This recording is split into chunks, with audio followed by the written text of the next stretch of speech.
Pintou, para aqui, tem Beto, é gol!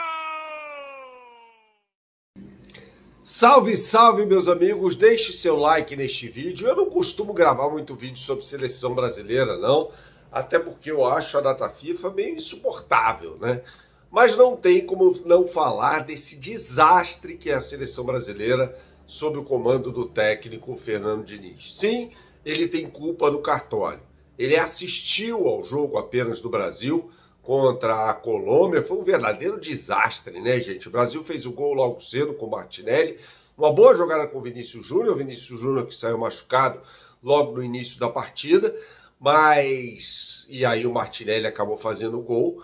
Mas depois disso, o que se viu foi um passeio da Colômbia em Barranquilha, né? E o que o Luiz Dias fez com o Emerson Royal foi uma brincadeira, né? Emerson Royal, gente, não pode ser jogador de seleção brasileira, né? A gente já falava em alguns programas dos quais a gente participa, né? Na Placar, na Band, na Rádio Tropical, aquela coisa toda, sobre o problema que é Emerson Royal. A seleção tem um problema grande na sua lateral direita e Emerson Royal é o expoente dessa crise, tá? O Emerson Royal, inclusive, é reserva do Tottenham, que é um time que fez um bom início de temporada na Inglaterra, mas já começou a sucumbir, né? Perdeu para o Chelsea, num jogo até atípico, em que o Chelsea teve dois jogadores expulsos, o Cuti Romero e o Dodi, e o Emerson Royal acabou tendo que entrar zagueiro naquela partida. O Tottenham acabou sendo goleado por 4-1 pelo Chelsea de virada. E depois, no último sábado, o Tottenham jogou contra o Wolverhampton. O Emerson Royal jogou como lateral esquerdo. Também foi muito mal. É um jogador que não tem condição nenhuma de ser titular da seleção brasileira. E o Brasil vai com ele na partida contra a Argentina na próxima terça-feira no Maracanã, porque simplesmente não tem outro, ninguém mais foi convocado. Este vídeo tem um oferecimento da KTO. Você não conhece o site KTO.com, meu camarada? Então você que gosta de fazer a sua fezinha, não sabe o que está perdendo. Entre agora no site KTO.com, KTO.com, faça o seu cadastro e quando você o fizer, você coloca lá o meu cupom que é Bernardo, tá?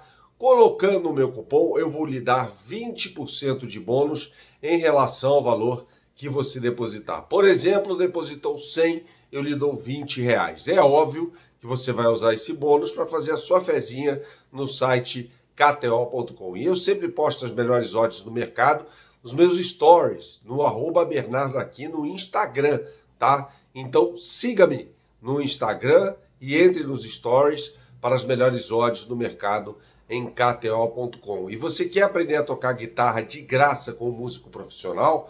Gente, o canal Bernardo Ramos lhe dá uma mega oportunidade. Entre agora no site do professor de guitarra e violão Átila Reis, tá? O link está aqui na descrição deste vídeo. E quando você entrar no site, você vai agendar uma aula com um músico profissional, gente, de graça, de qualquer lugar do mundo, na tela do seu celular. É uma oportunidade incrível, repito, com um músico profissional, numa aula exclusiva, particular e ao vivaço para você. Bom, o Fernando Diniz deu certo, deu muito certo no Fluminense, mas não está dando certo na seleção brasileira. O Bruno Guimarães, inclusive, disse numa entrevista coletiva concedida ainda na Granja Comari que vários dos jogadores, a grande maioria dos jogadores, não está adaptada ao jogo do Fernando Diniz, né? Então é um jogo de aproximação em que os jogadores vão se aproximando, se associando. A gente viu até nessa partida contra a Colômbia, né? Um jogo de várias trocas de posição, inclusive, principalmente do Rodrigo, né? Com o Martinelli. O Rodrigo saiu, eu não sei porquê, o Brasil vencia por 1-0. Ele fazia uma boa partida, o jogador do Real Madrid, não sei se estava cansado, se saiu para ser poupado, sei lá o que aconteceu, mas foi uma perda muito importante para a seleção brasileira, né? E depois disso, foi um horror, assim, a facilidade com a qual o Luiz Dias teve para penetrar pelo lado direito da seleção brasileira. Não só isso, né?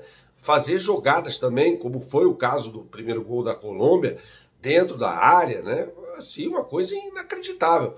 Eu acho que se não fosse o Alisson, o Brasil poderia ter levado uma goleada. O Alisson fez até boas defesas nessa partida. O Alisson, que é um grande goleiro, faz mais uma grande temporada, exemplo da temporada passada no Liverpool, e eu não imputo a ele a culpa pelos gols sofridos pela seleção brasileira, e mais ao sistema defensivo mesmo, muito frágil. E o Brasil teve outro grande problema, né? A gente alertava para isso também, a falta de jogadores no meio de campo.